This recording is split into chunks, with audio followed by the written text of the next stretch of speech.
Saya lagi jaga di zona dalam, di zona pos depan. Di pos 3 aja udah banyak keluhan dari teman-teman jaga malam, itu merasakan hal-hal gaib yang sangat luar biasa, Bang. Dalam arti suka ditampakin sama sosok pocong dengan wajah yang sangat serem dan hancur, Bang. Itu berdiri di pohon kecapi. Gimana gue mau cabut, gue mau kesini salah, ke situ salah. Di depan gua itu kuntilanak turun dari pohon bambu, nyamperin, mukanya nggak ada, hancur.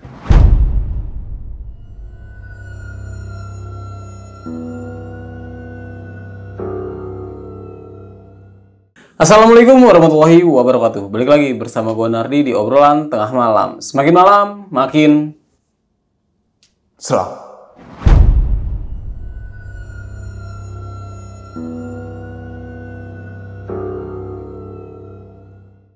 Oke nih sob, kali ini gue kedatangan seorang narasumber yang memiliki cerita ketika ia sedang jaga malam nih di salah satu tempat wisata yang ada di daerah Jawa Barat. Sebagai seorang satpam, sebut saja Pak Kancil, ia memegang peran penting dalam menjaga keamanan di tempatnya bekerja. Pada siang hari, lokasi tersebut selalu ramai, terlebih ketika akhir pekan tiba. Namun, saat malam mulai menjelang, suasana berubah drastis. Hiruk-pikuk seakan lenyap, berganti dengan keheningan yang terasa mencekam.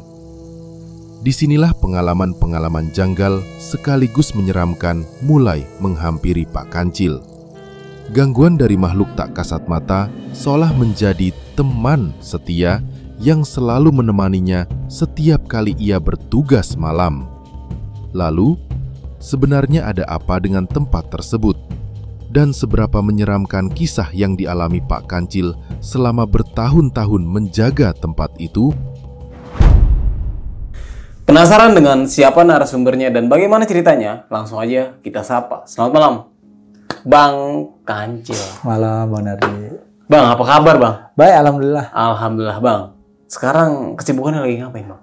Masih warawiri aja dah, paling jaga aja dah keamanan.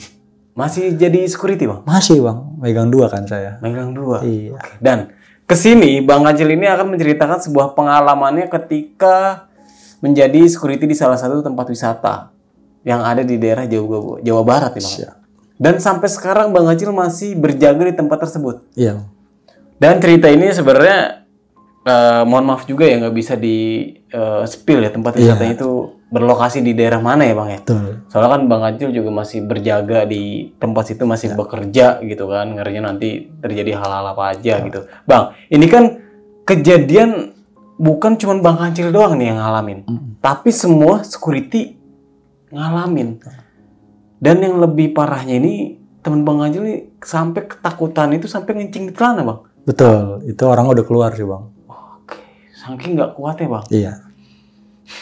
Gue penasaran sih sama cerita Bang Kancil ini seseram apa Bang. Ditahan dulu Bang untuk ceritanya. Nah buat kalian semua nih yang penasaran sama ceritanya Bang Kancil, kalian bisa tonton video ini sampai habis. Dan buat kalian jangan lupa di subscribe, like, dan diklik tombol hype-nya agar kalian gak ketinggalan video terbaru dari obrolan tengah malam. Dan buat kalian nih yang ingin menjadi narasumber di obrolan tengah malam, kalian bisa langsung aja WhatsApp ke nomor yang ada di bawah sini. Jangan lupa kunjungi media sosial kita. Nanti semuanya gue taruh di deskripsi. Bang Kancil, Siap Bang. sudah siap? Siap. Obrolan tengah malam? Kita mulai.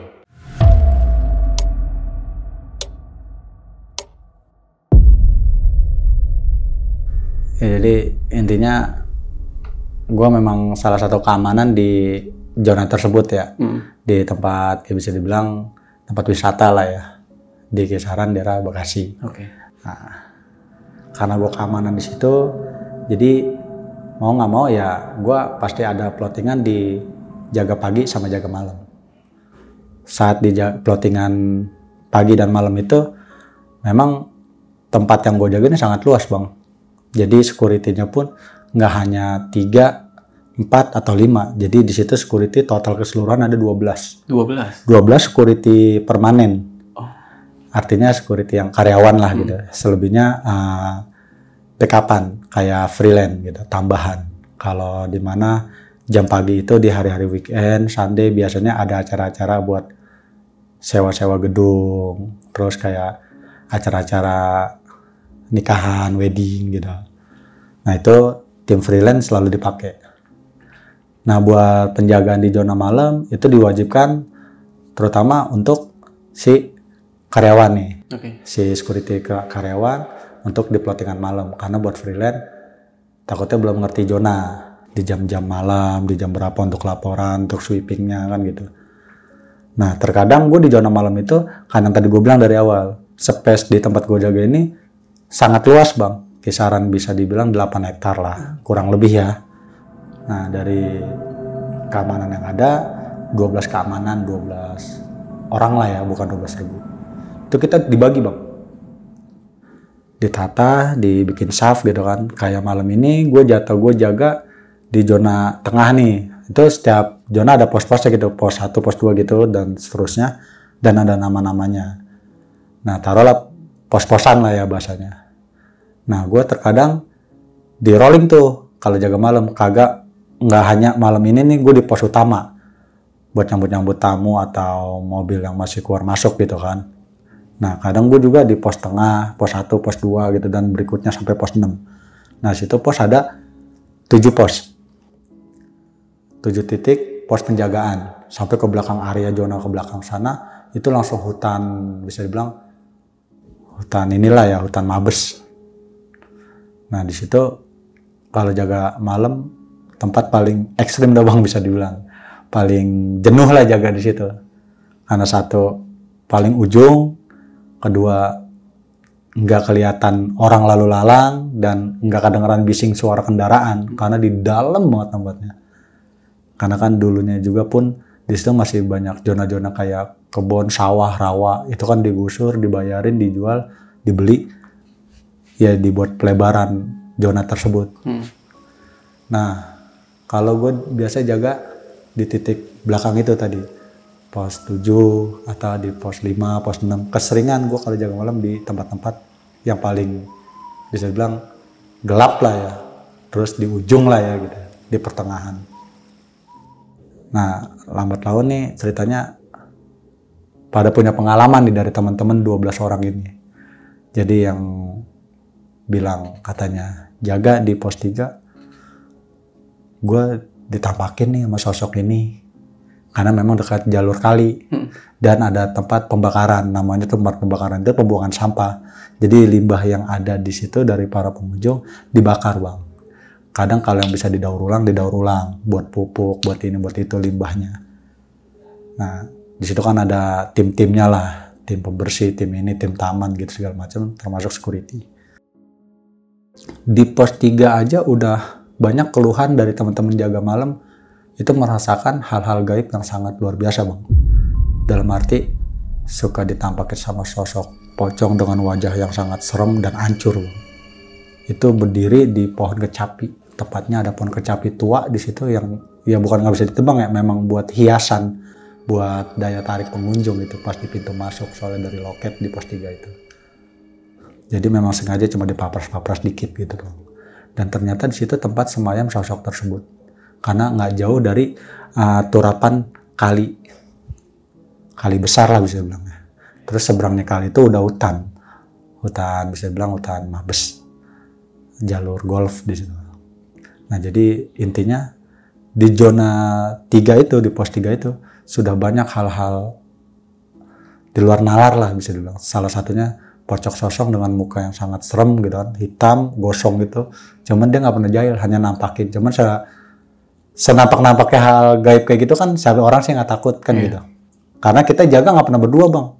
Sebanyaknya 12 orang itu dibagi dengan tempat jaga 1 titik 1 orang. Jadi 12 orang itu nggak semuanya masuk malam, 12 orang. Jadi kan ada yang pagi diseling, ada yang malam. Jadi nggak malam 12 orang, pagi 12 orang, nggak begitu. Karena kan diseling, di rolling. Ada yang jam malam, ada yang pagi. Jadi yang tadi gue bilang dari awal, pos penjagaan gitu ada 6-7 pos. Jadi bisa dibilang sebanyak-banyaknya keamanan di situ 7 orang yang jaga. 7 orang, 8 orang lah gitu. Karena di depan mesti diwajibkan 2 orang. Itu soalnya pintu utama gerbang besar. Nah, ketika di pos 3 aja sudah banyak kejanggalan-kejanggalan dalam hal-hal negatif seperti itu bang. Kayak salah satu sosok pocong dengan wajah yang sangat hitam lah, angus lah gitu. Terus di area zona depannya lagi dari sosok tersebut ada tempat yang namanya tempat limbah itu, yang gue bilang tadi, tempat pembakaran buat bakar-bakar sampah segala macam. Nah, yang bisa didaur ulang. Nah, di situ tempat bersemayamnya orang gede, tinggi, tapi nggak kelihatan wajahnya, nggak kelihatan mukanya, cuman setengah badan. Bisa dibilang saking tingginya itu orang mungkin nembus langit tuh.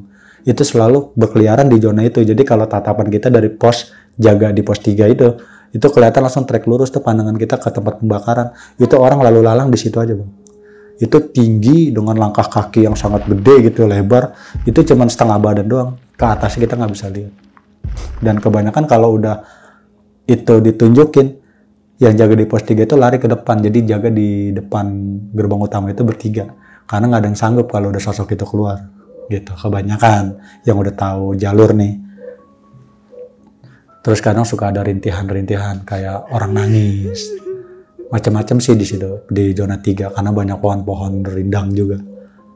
Nah, balik lagi kalau di pos 4, pos 5 itu jalur bang.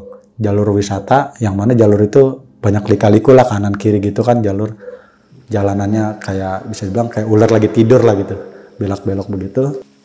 Itu kalau kita trek lurus ikutin jalur itu semua kanan kiri bambu bang, pohon bambu. Jadi kita dilorongin sama tekukan pohon bambu. Nah di tekukan pohon bambu itu kita jalan kan udah di jam malam, makin gelap karena nggak ada langit kan, nggak ada bulan, ketutup sama daun-daun akar-akar bambu-bambu itu kan. Nah terus dari jalur bambu-bambu tersebut kita jalan terus.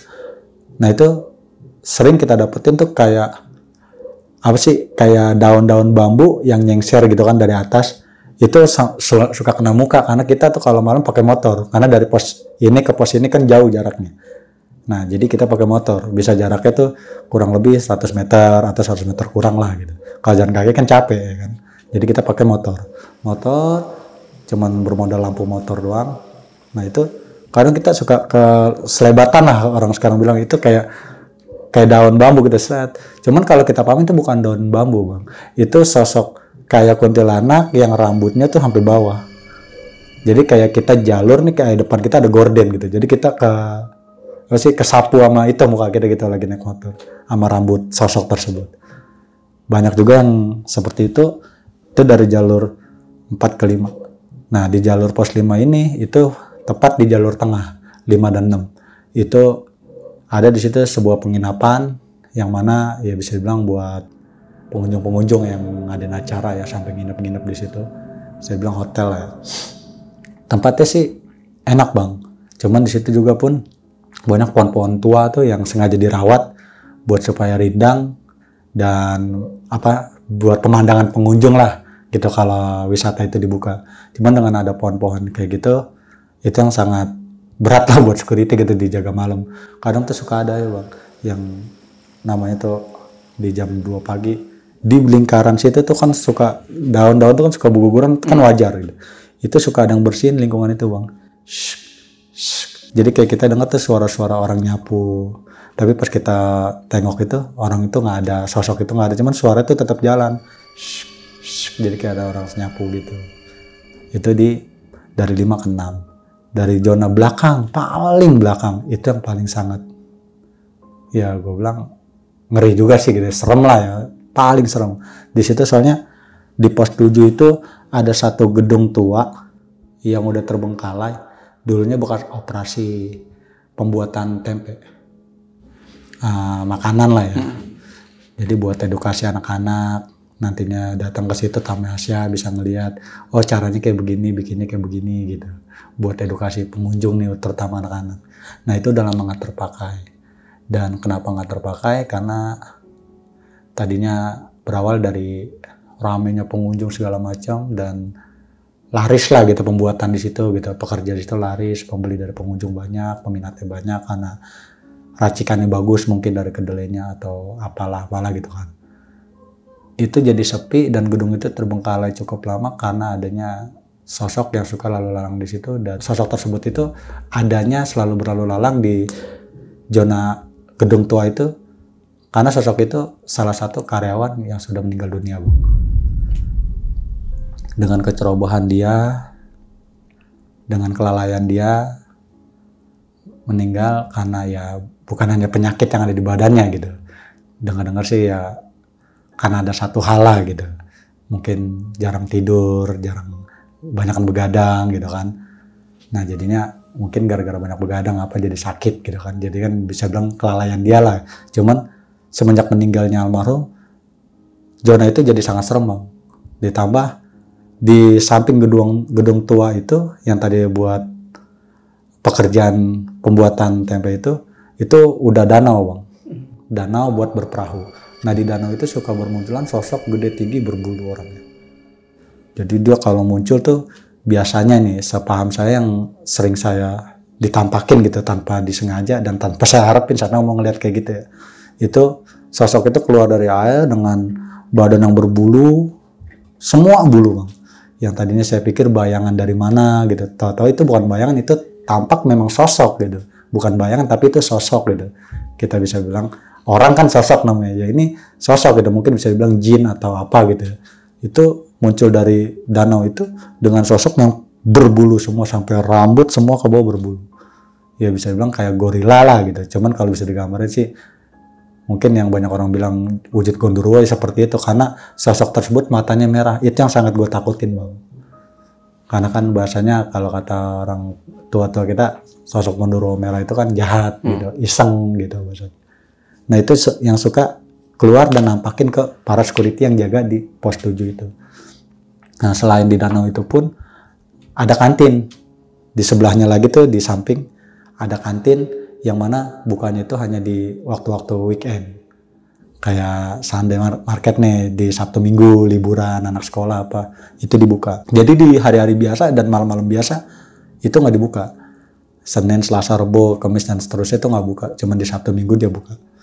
Nah itu kadang di ruangan kantin tersebut suka, kan namanya kantin, dia kayak dapur dalamnya. Ada wastafel, ada panci, ini itu, showcase gitu. Itu suka kayak buka, terus suara-suara panci, belentang, cuma kita center, kita buka pintu, karena pintu kantin tuh kadang nggak terkunci, jadi biar kita bisa ngontrol di jam malam. Terus suara rang, kayak panci jatuh, apa gitu, kaleng-kaleng. Itu kalau pas kita ke dalam, kita center, semua stabil, Bang.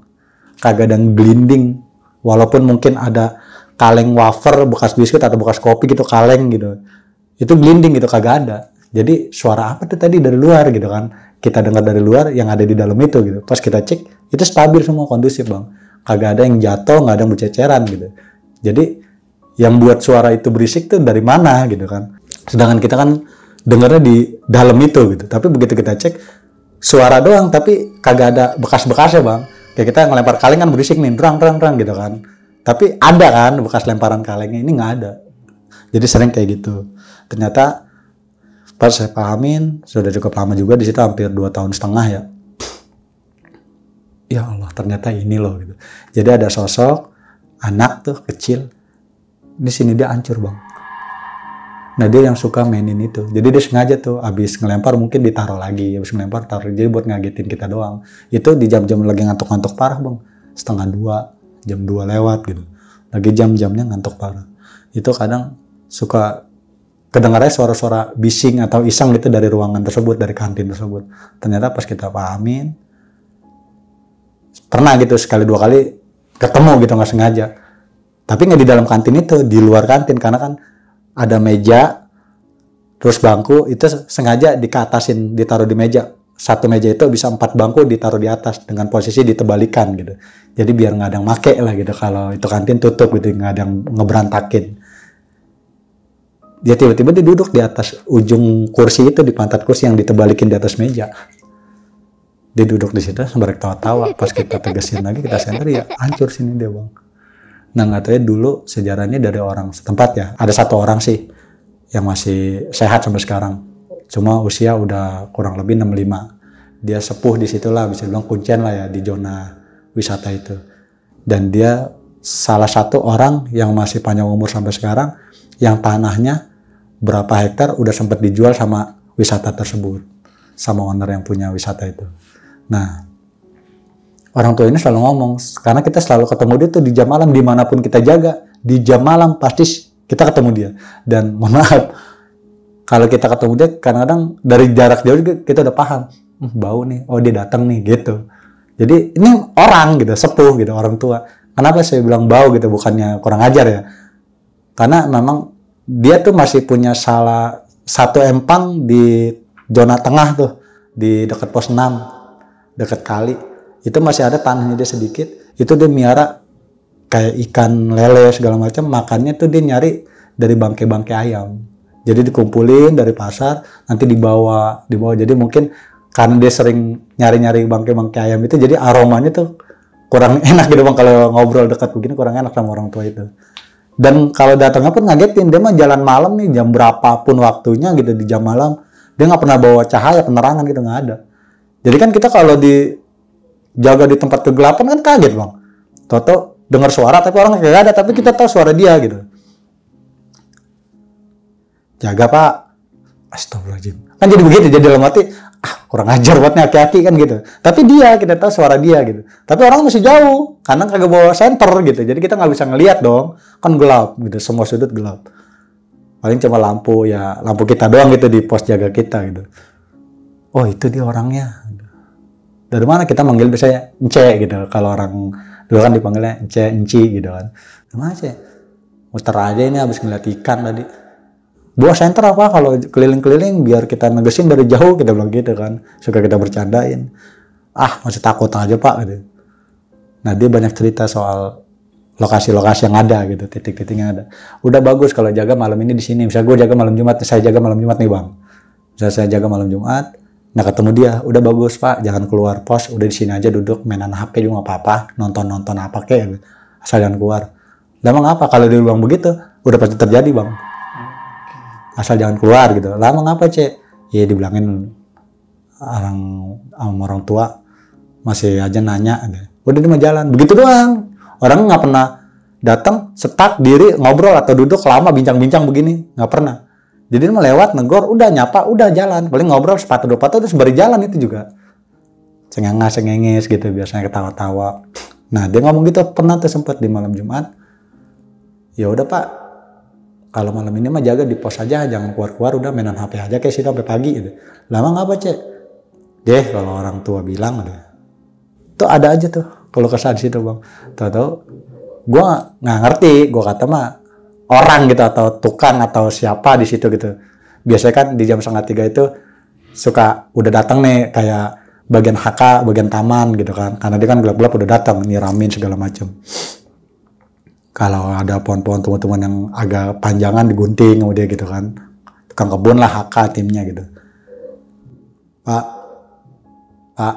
Nah kita mah lagi senderannya di pos, main game, kadang nonton HP gitu kan, nonton YouTube apa. Pak. Apaan?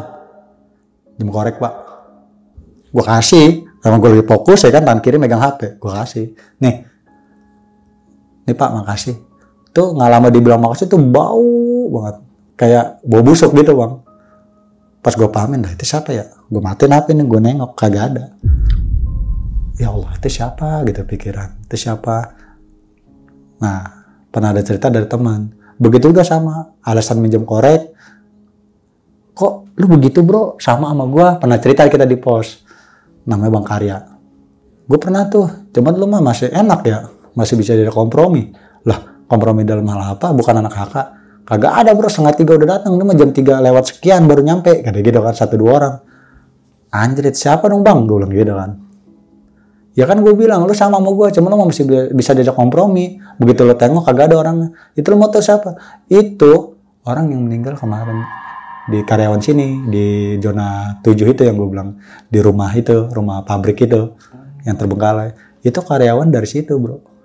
Kan dia kan pendatang, dia dari Jawa lah gitu. Dia diambil kemari karena dia satu punya kebiasaan, bisa membuat itu yang tadi gue bilang, tempe. Nah dibikinin satu gedung buat dia di situ sekaligus pabrik gitu. Nah ternyata lambat laun, lama di situ, tinggal di situ, kenakan. Jadi semua dia di zona dalam tuh di belakang. Kan dibilang di situ jangan begini begitu gitu. Dia sering miras. sering begadang, kuat lah gitu begadang. Ya mungkin angin apa kan, meninggal pun ya begitulah. Jadi ketahuannya pas jam 10 pagi, kadang udah biru semua badannya. Mungkin dari kejadiannya gimana awal kita nggak tahu, cuman pernah sempat ngegapin dia waktu dia masih ada umur ya. Dia sempat kejang-kejang di kamarnya. Saya dengar suara rintihan kan, akhirnya saya dobrak. Wah, kenapa lu, Wak? Kan dia manggil Jawa. Wah, kenapa lu, Wak? Nah, tahu-tahu dia nggak sadar tuh. Pas kita pukul tuh, kita tabokin pipinya 2 kali 3 kali, dia baru sadar. Nah, dia meluk saya, makasih bang. Kan saya pernah bilang sama abang, saya kalau tidur kelamaan suka kejang-kejang, suka sesak napas. Gue nggak tahu itu gejalanya apa, gue nggak tahu. Ya cuman gue pikir saat itu, wah ngeri juga lu gitu kan. Emang harus ada temennya nih jam malam di sini gitu kan. Nah, gue pernah share ke beberapa temen nih, ke tim nih. Kalau si Jawa hati-hati tuh kalau malam kalau tidur kepulusan suka begini-begini gitu kan. Kayak punya penyakit tuh anak. Jadi bangunnya harus kita kagetin tuh bang, kita gamparin. Kita pukul lah tepak-tepak gitu kan, agak kencengan. Nah, sadar gitu. Dia nggak marah, malah dia bilang makasih gitu. Makasih bang. Dia emang suka gitu, suka kelagapan bang hatinya, suka nahan gitu, ngunci. Jadi nggak bisa napas. Ya mungkin waktu akhir hayatnya kejadian itu dan di situ nggak ada orang gitu kali bang. Jadi makanya dibilang pas di hari akhirnya dia tuh meninggal dunianya, yang nggak ada yang tahu pas pagi udah membiru aja gitu, udah dingin badannya. Nah dari kejadian itu sebenarnya mah di situ HRD teman-teman lainnya udah pada kerjasama untuk bikin tahlilan sampai 40 hari. Jadi di zona 6 itu kan ada musola dekat penginapan tuh. Nah di situ kita selalu ngadain tahlilan, kita ngundang ustadz dari salah satu kampung dekat situ ya kan, kita panggil bawa ke situ pakai motor. Nah itu pimpin setiap habis sisa tahlilan, ratib gitu kan, segala macam, sekalian ngedoain si almarhum tuh, yang mana memang di sini dia udah lama tinggal di belakang gitu kan, di pabrik tersebut. Cuman semenjak nggak ada almarhum tuh banyak banget kejanggalannya. Yang tadi sebelumnya ada ini itu ya ditambah sama ya bisa bilang keliharannya almarhum kali ya gitu ya, berkeliaran karena mungkin dia masih betah apa gimana di situ gitu. Dan saat ini sih lagi proses pembangunan, itu digempur mau dibuat renovasi baru sih bang. Cuman masih aja tetap di jalur sampai sekarang kalau jaga malam ngeri-ngeri sedap. Karena kalau kita udah masuk ada yang namanya jalur wisata, pintu wisata. Nah itu bisa dibilang kalau gua orang 12 orang security bilang kalau jaga malam jalur safari malam itu safari gaib lewat jalur situ. Soalnya ya memang tempatnya gitu. Karena apa juga mungkin kalau ya amit-amit ya. Soalnya besok jaga malam nih. Ya amit-amit ya. Soalnya kalau lewat jalur wisata itu udah hutan tuh, hutan buatan. Itu sejauh 300 meter ada bang. Jadi masuk dari sini lu bisa keluar di belakang sana di ujung. Nah itu semua di area situ hutan, pohon bambu segala macam, sama binatang-binatang tuh. Binatang apa juga ada lah gitu, beberapa binatang jenis-jenisnya ada di situ.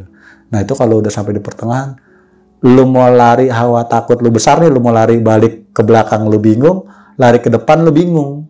Kalau di tengah-tengah, udah lu setak di situ bisa keringet dingin. Ya paling satu-satu jalan lu kan bawa HT itu teriak-teriak, monitor, minta bantuan apa gitu, minta jemput. Soalnya dari kejadian itu gue pernah alamin dan gue nggak pernah mau jalan sweeping malam, razia malam, ngontrol malam, ngecek-ngecek binatang, moto-moto di jalur safari itu gue sendiri nggak pernah mau. Dibayar berapa juga gue nggak pernah mau. Memang nggak bisa gitu, harus berdua. Karena nanti pas sampai di jalur pertengahan, lu ada hawa takut yang paling besar. Dan ternyata di situ memang tempat, ya bisa bilang tempatnya para gaib dulunya. Kenapa sih dibilang tempatnya para gaib? Karena dari dulu pelebaran tanah, peluasan tanah di situ, ya di situ salah satu rawa dulunya.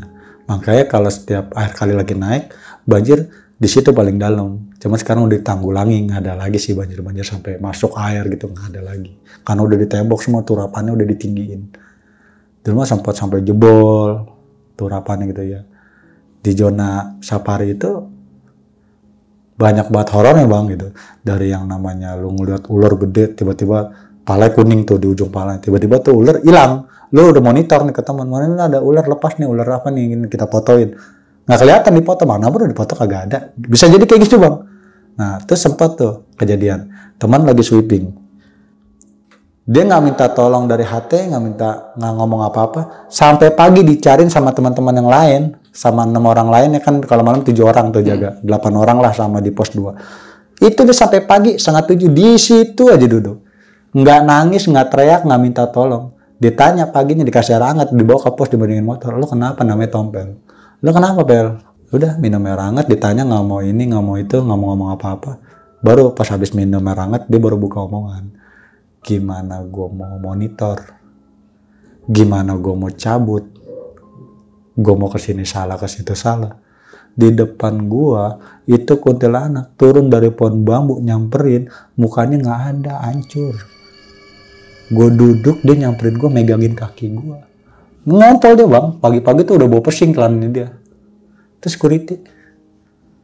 Pernah ada kejadian sampai segitunya. Lu kemana? Malam begini, nggak mau ngaku. Lu di mana? Lu jaga kagak? Lu ngumpet di mana? Lu tidur di mana? Nah pos tuh nggak ada yang jagain. Pada marah-marah temen di depan. Pas dikasih hangat baru ngomong. Bawa pesing nggak badan gue bang? Gue ngompol nih belum saling. Gue nggak berani pergi. Itu turun dari pohon bambu ngerayap. Pala duluan. Itu nyamperin sampai megangin kakinya dia. Udah duduk. Jadi mau gimana? Dari posisi dia diri kaki dipegang sampai dia duduk bang. Ngedeproknya gitu ada bunderan kayak tanaman gitu. Ada batanya gitu kan.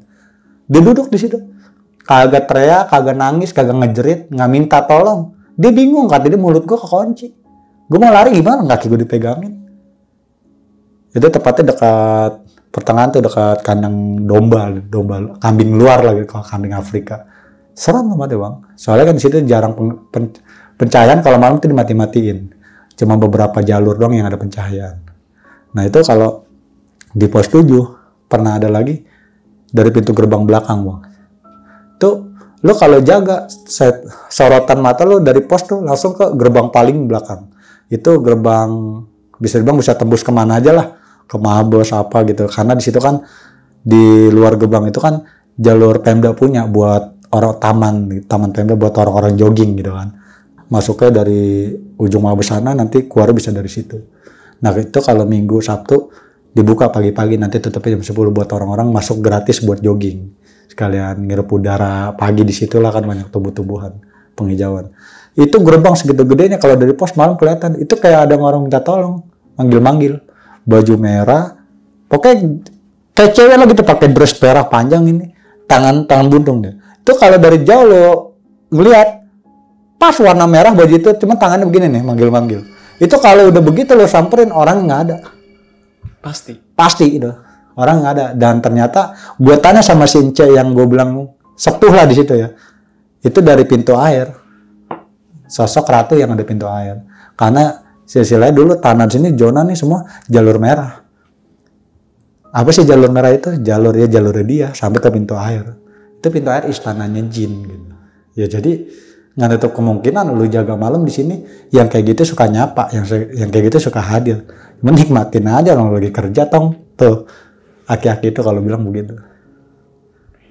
Ya cuman makanya kalau di sini cuman ini aja bang ya, berbagi aja ya. Yang namanya keamanan ya penjaga gitu, security ya enak agak enak udah ya. Salah satunya musuhnya musuhnya di jam malam ya seperti itu, hal-hal gaib pasti ada gitu. Kalau nggak maling ya setan ya. Betul, di jam malam terutama. Kalau pagi biasanya kita debat sama customer.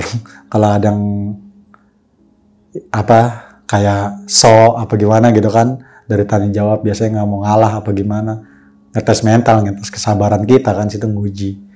Ya serba salah sebenarnya kalau jaga keamanan, tapi lebih parah sih di jaga malam bang. Kalau jaga malam itu ada ya kejadian gitu, sosok-sosok tersebut.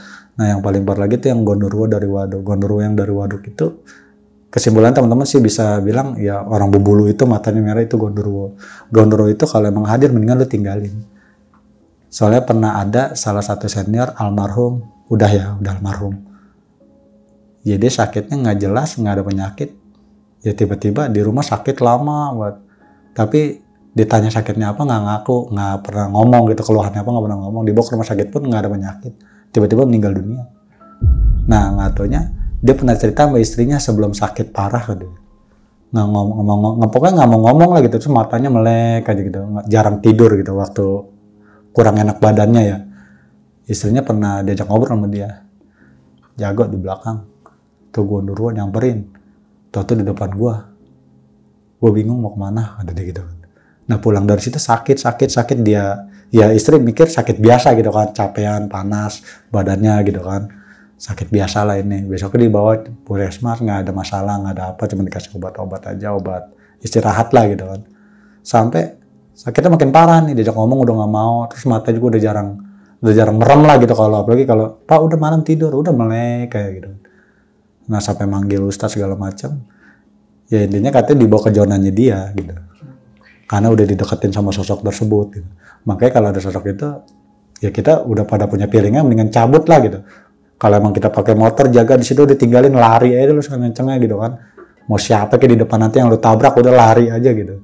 Intinya soalnya memang kalau sosok yang berbulu itu ya kadang suka minta dia, soalnya kan dia dari air, kayak bahasa orang dulu mungkin dibilang lembu gitu kan, lembu penghuni gitu kan, jin itu. Biasanya kalau yang kayak gitu minta dia, minta pendamping, minta tumbal gitu. Makanya ngeri yang hal kayak gitu. Tapi sekarang mah udah kondusif Bang, karena apa?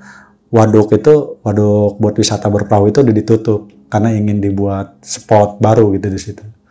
Ya alhamdulillah situ. Jadi sekarang kalau jaga malam masih suka ada orang-orang proyek yang pada lembur sih. Ya paling kalau dari mistisnya, hal gaibnya di jaga malam di saat jaga security di zona itu, di area itu doang sih Bang. Iya. Oke nih Bang Kancil, berarti serem banget ya Bang tempat lu Bang? Sangat. Kalau bisa dibilang buat zona malam sangat. Oke, dan tempat kerjaan Bang Kancil ini sampai sekarang masih Bang Kancil tekunin Bang? Tekunin Bang. Sampai sekarang kita masih di situ. Kita megang 2, jadi kita seling. Kadang kalau waktunya lagi bentrok ya kita minta tukeran sama temen. Bang ini kan ngalamin beberapa kejadian di tempat Bang Kancil ini berjaga nih. Bukan hanya Bang Kancil aja Bang, ternyata semua security ini ngalamin kejadian hal yang serupa. Semua ngalamin. Nah, sebelum Bang Kancil ini masuk ke tempat kerja yang ini nih Bang, itu Bang Kancil udah dikasih tahu nggak sih kalau misalnya tempat ini tuh angker loh? Oh nggak ada Bang, spesial kayak gitu nggak ada. Jadi dari awal kita masuk cuman dia bilang, malam ini jaga di mana bro? Dari komandan nih di depan, di pos depan. Siap Dan, saya jaga di zona 7. Hati-hati ya bro, jaga diri, waspada selalu, udah gitu doang. Dalam arti hati-hati itu kan dalam. Hati-hati dalam hal ini, hati-hati dalam hal itu kan gitu. Oh iya. Karena senior itu kan lebih paham jalur di situ dibanding kita. Apalagi dia komandan kita, kan lebih paham. Cuman dia nggak bisa ngomong, karena apa? Di sini gue butuh lo daripada lo pulang dan bener kerja gitu kan. Mendingan lo nggak usah gue takut-takutin biar nanti lo ngerasain sendiri, kan gitu bahasanya. Iya juga sih. Tapi kejadian ini, wah, maksud gue parah juga Bang. Nah, tempat ini itu emang luas banget ya? Luas, bisa dibilang luas. Kurang lebih 8-9 hektar lah. Iya, 8-9 hektar ini dijaga 12 security. Ya. Itu yang tetap. Yang tetap. Ya, yang nggak tetap ini berapa Bang? Kurang lebih 4-5 orang. 4-5. Iya. Berarti total security yang jaga di wisata itu total itu sekitar 17 lah ya? Kalau disatukan. Iya, kalau disatuin 17 security. Nah, ini yang magang ini atau yang freelance ini pernah jaga malam nggak sih? Nggak dikasih Bang. Belum pernah. Belum pernah ada freelance malam. Paling yang udah paham jalur itu diizinin. Dan kalau freelance malam itu kan sebagai tim tambahan ya, itu dia dapat jatah bulanan. Cuman kalau jaga malam aja. Tapi kalau jaga paginya dia dapat jatah bayaran harian. Nah, jadi dia bisa rekap ada 2 bayaran nih. Bayaran harian yang masuk pagi, Sabtu Minggu. Nah, bayaran bulanan yang dijaga malam. Tetap di rolling gitu. Tapi ketika Bang Kancil sama teman-teman ini jaga malam nih ya. Nah, kejadian malam itu pernah diceritain sama komandan nggak di pagi harinya? Cerita, paling begitu kita mau uploadan nih pada serah terima ke pos gitu kan, balik ke pos, bawa laporan di malam ini ya, sampai menjelang pagi, sampai pagi laporan yang lu pegang apa aja nih, catet tuh semua. Nah nanti keluh kesah itu kita ceritakan di pos depan sebelum baris berbaris untuk balik kanan, serah terima bla bla bla bla. Gimana bro malam ini? Kondusif dan cuman biasa dah ya, kalau masih biasa mah aman bro, asal jangan ini itu aja. Iya, yang penting intinya jangan iseng. Paling gitu doang udah kalau komandan.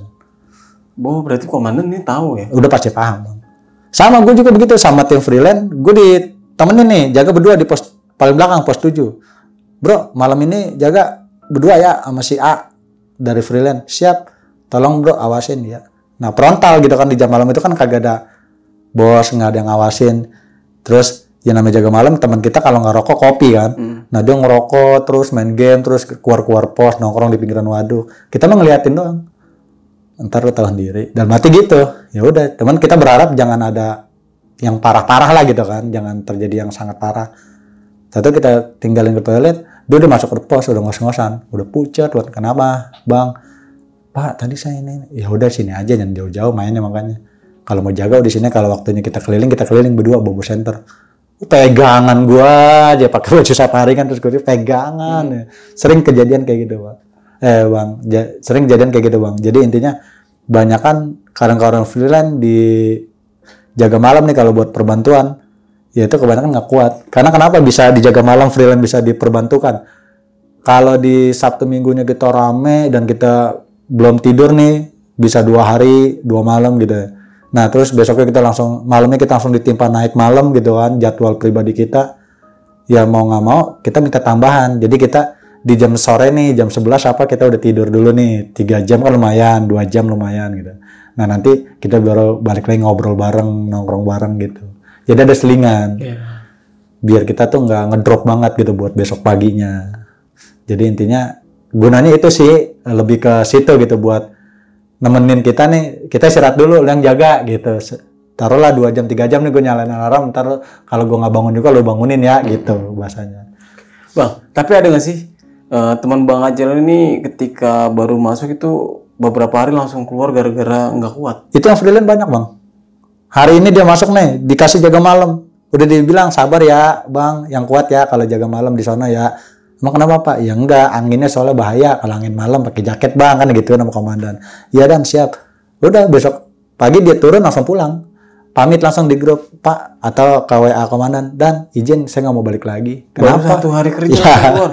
Kenapa? Alasannya ada aja dah gitu kan. Udah dapat kerjaan yang lain atau apa. Dan sebenarnya bukan itu gitu. Tapi dia nyeritain nggak kalau ya enggak. Ke malam itu? Oh enggak. Paling sama kita doang, temen jaganya. Misalnya kita jaga berdua nih, ya dia keluh kesahnya ke kita atau dia ngelihat sosok atau dia, gue nggak berani nih jaga gelap gini, Bang, gue orangnya takutan. Besok gue, gue nggak berani nih kalau jaga di tempat gelap kayak gini, Bang, gue orangnya takutan. Besok gue ngundurin diri, begitu ada. Baru jadi emang, ya? Iya emang jiwanya nggak berani gitu di kegelapan. Baru sehari shift malam. Langsung resign banyak yang kayak gitu. Tapi kalau misalnya untuk karyawan ini ada nggak sih, Bang? Kalau buat karyawan pribadi, ya kalau 1-2 mah dulu ada karena 1 udah umur gitu doang. Kedua udah ngerasa capek, jadi ngundurin diri secara hormat gitu. Udah ngerasa capek, udah ngundurin diri. Ada yang begitu. Ada beberapa juga yang trouble sih sama karyawan lain. Ya namanya dalam dunia kerja kan ada aja lah trouble sedikit gini sampai kisruh lah gitu kan. Ya kedengar ke owner ya udah salah satunya ada ngalah harus di-cut gitu. Nah, Bang, awal masuk ke tempat kerja Bang Acil yang sekarang ini itu dari mana sih Bang Acil dapatnya? Link aja sih, Bang. 1 link, kedua dapat informasi karena dekat rumah. Jadi dapat informasi dari orang-orang yang udah lama di situ. Senior lah bisa dibilang. Tapi pernah cerita ke istri nggak? Maksudnya Bang Acil ini lagi jaga malam tuh diteror, terus kan pulang tuh ya paginya kan. Nah itu sempat cerita nggak sama? Kalau imbas ke rumah ya, Bang, ini abang ingetin ya, alhamdulillah. Ini saya buka nih, Bang. Imbas ke rumah itu saya pernah dijaga malam. Pulang saya itu kan jam 7. Setengah 7 saya udah minta pulang duluan. Karena mau ada urusan keluarga. Setengah 7 kurang malah. Jadi saya izin sama komandan, diizinin. Izin Dan, gini-gini nih. Kondusif, Bang. Tinggalin aja. Aman. Ya udah dalam hati kan diizinin nih. Pulang kita. Sampai rumah baru assalamualaikum, ketok pintu, dibuka sama istri. Anak baru turun tempat tidur, teriak-teriak. Yang pertama tuh si Queen. Dalam hati, Mama takut, Mama Abi itu apa itu? Di belakang gua katanya ada ngikutin perempuan tapi mukanya udah hancur. Oh, ini anaknya Bang Acil. Iya, kalau anak kecil kan biasa kan sedikit lebih paham ya, lebih peka. Itu jadi gua pulang belum bersih-bersih, belum salin, belum cuci kaki apa, baru buka pintu istri pas gua masuk buka pintu anak lu baru keluar dari kamar, baru bangun tidur, teriak-teriak. Mama takut itu apa itu di belakang Abi apa, Ma, ada apa, serem. Udah gua langsung lari kamar mandi. Gue bersih-bersih segala macam, ngambil wudhu, gue tanya, Kak kenapa? Udah sana Kak mandi, udah pagi sana. Baru ngomong gitu, meluk gue segala macam. Tadi ngeliat ada ibu-ibu mukanya hancur, busuk di belakang Abi, ngikutin, aku takut gitu. Sampai menggigil anakku, sampai ketakutan, misalnya anak kecil kalau ketakutan gimana sih gitu, gemeter. Sempat pernah kejadian kayak gitu tuh. Pas pulang kerja, izin pulang duluan, sampai rumah ya terjadi kayak gitu. Taruna yang kita nggak paham jadi paham gitu. Ada taruna nih dari luar yang kita bawa gitu. Ternyata kita ada ngikutin di belakang kita ada ngikutin gitu. Kadang yang kayak gitu kan kita nggak paham gitu, karena kita kan awam. Ternyata yang tahu, yang ngejelasin ya anak kita sendiri gitu. Karena kita di rumah masih punya anak kecil, ya anak itu ngelihat di belakang bapaknya, di belakang orang tuanya ada sosok yang ngedampingin dia, yang ngikutin dia, bukan ngedampingin tapi ngikutin dari kerjaan gitu. Terus istri tanggapannya gimana? Ya apa? Istri? Ya cuman kagak bilang apa-apa, cuman pas dengerin cerita anak, pas gua keluar dari kamar mandi tuh gua udah bersih-bersih, cuci kaki segala macam, udah buka sepatu, salin baju, ganti kaos yang baru. Ya udah gua ambil wudhu, gua tanya, "Kakak kenapa gini? Masih ada gak di belakang Abi?" Nggak ada. Ya mungkin karena gua udah bersih gitu, udah bersih-bersih dan gua udah ngambil wudhu. "Kakak masih ada gak di belakang Abi?" "Nggak ada sih Bi, tadi ada gini-gini." Takut, sampai ketakutannya anak kecil gimana sih gitu, sampai megang kita juga, mulutnya meluk kayak orang gregetan gitu, meluk takut gitu. "Abi kalau pulang jangan bawa temen, jangan bawa orang, gini-gini mukanya hancur, selem," kata gitu. Ngeri juga sih. Oke, Bang. Terima kasih nih Bang udah mau hadir dan untuk kedua kalinya menceritakan tentang pekerjaan Bang Acil nih. Dan sampai sekarang Bang Acil masih tekunin nih Bang. Siap Bang. Semoga sehat selalu nih Bang. Amin. Oke Bang, sebelum mengakhiri cerita pada malam kali ini punya pesan-pesan nggak Bang buat teman-teman yang nonton kisah Bang Kancil pada malam kali ini?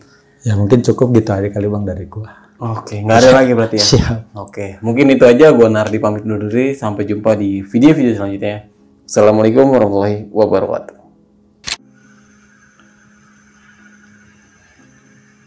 Jaga malam di pos depan bersama senior-senior.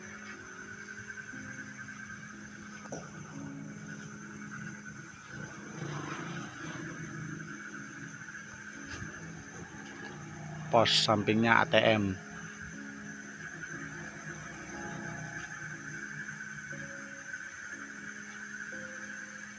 Gelap banget ke dalam terus. Saya lagi jaga di zona dalam, di zona pos depan. Dalam-dalam sana masih terus ke dalam, ada pos-pos selanjutnya. Gelap, tidak ada penerangan. Beginilah kalau jaga malam. Ini rawa, samping rawa tuh, empang dan pemancingan.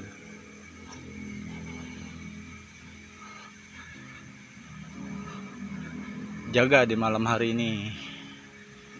Nih jalan kaki.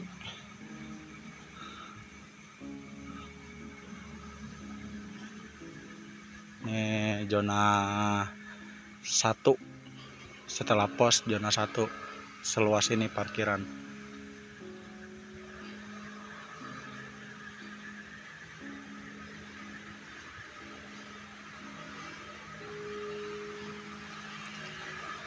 Ada motor. Siap, sip.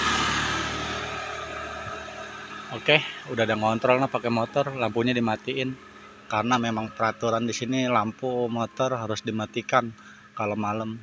Soalnya ada aja taruna-taruna nggak jelas. Biasalah namanya penjaga malam. Balik lagi aja ke pos karena udah ada ngontrol pakai motor untuk zona-zona dalam. Malam ini berjaga kisaran 5 security karena yang 2 lagi izin nggak masuk. Kita balik kanan ke pos depan. Temen kesian sendirian dan gerbang pun belum ditutup soalnya. Gerbang utama di depan sono yang banyak lampu belum ditutup. Terima kasih, jaya dan jaya selalu. Jaga malam di pos depan bersama senior-senior.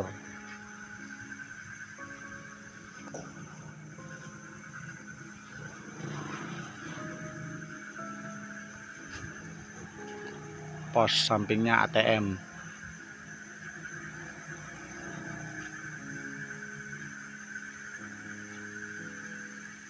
Gelap banget ke dalam terus.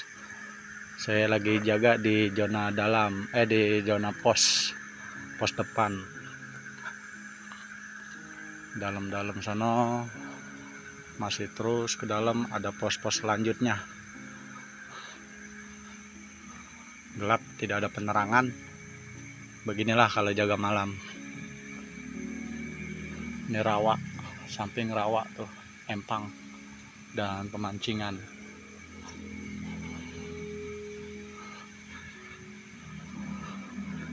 Jaga di malam hari ini. Nih jalan kaki.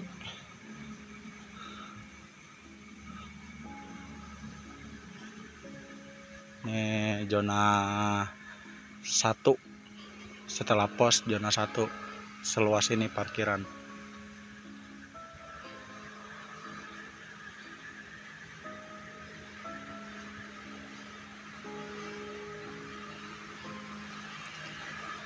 Ada motor.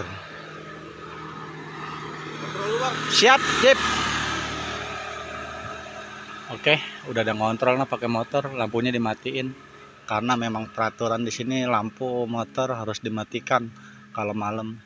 Soalnya ada aja taruna-taruna nggak jelas. Biasalah namanya penjaga malam. Balik lagi aja ke pos karena udah ada ngontrol pakai motor untuk zona-zona dalam. Malam ini berjaga kisaran 5 security karena yang 2 lagi izin nggak masuk. Kita balik kanan ke pos depan. Temen kesian sendirian dan gerbang pun belum ditutup soalnya. Gerbang utama di depan sono yang banyak lampu belum ditutup. Terima kasih, jaya dan jaya selalu.